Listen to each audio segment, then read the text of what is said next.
গ্রীষ্মকাল মানেই কাঁচা আম। কাঁচা আম দিয়ে তো আমরা নানান ধরনের রেসিপি তৈরি করে থাকি, তবে যে রেসিপিটি তৈরি না করলেই না সেটি কিন্তু এই মজাদার আমের ডাল। আজকে আপনাদের সাথে শেয়ার করব দারুণ মজার কাঁচা আম দিয়ে একটি ডালের রেসিপি। কাঁচা আম আসবে বাজারে, ঘরেও আসবে, আবার এই আম ডাল হবে না তা তো হতেই পারে না।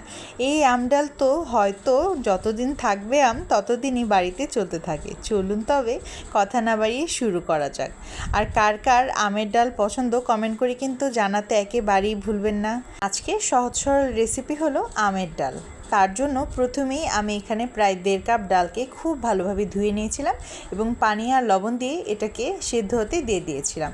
কিছুক্ষণ সময় ধরে যখন 2-3 বার জাল উঠে যাবে সেই সময় দিয়ে দিতে হবে কিছুটা পেঁয়াজ কুচি দেওয়ার পরে আরও 2 থেকে 3 মিনিট পর আমি কিছুটা হলুদ দিয়ে দিলাম। এবারে সব কিছু সুন্দরভাবে নাড়িয়ে দিতে হবে। এদিকে একটি কাঁচা আমেরও আমি এভাবে লম্বা করে কেটে নিয়েছিলাম।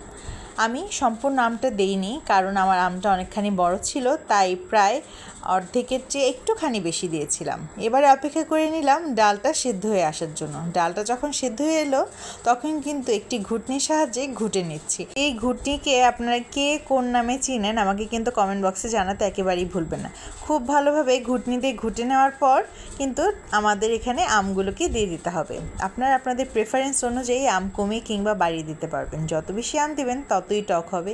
এ পর্যায়ে কিন্তু আমি 2 থেকে 3টি কাঁচামরিচও দিয়ে দিয়েছি। এবার আরও কিছুক্ষণ অপেক্ষা করতে হবে আমের ডালটাকে খুব সুন্দরভাবে জাল হয়ে আসার জন্য।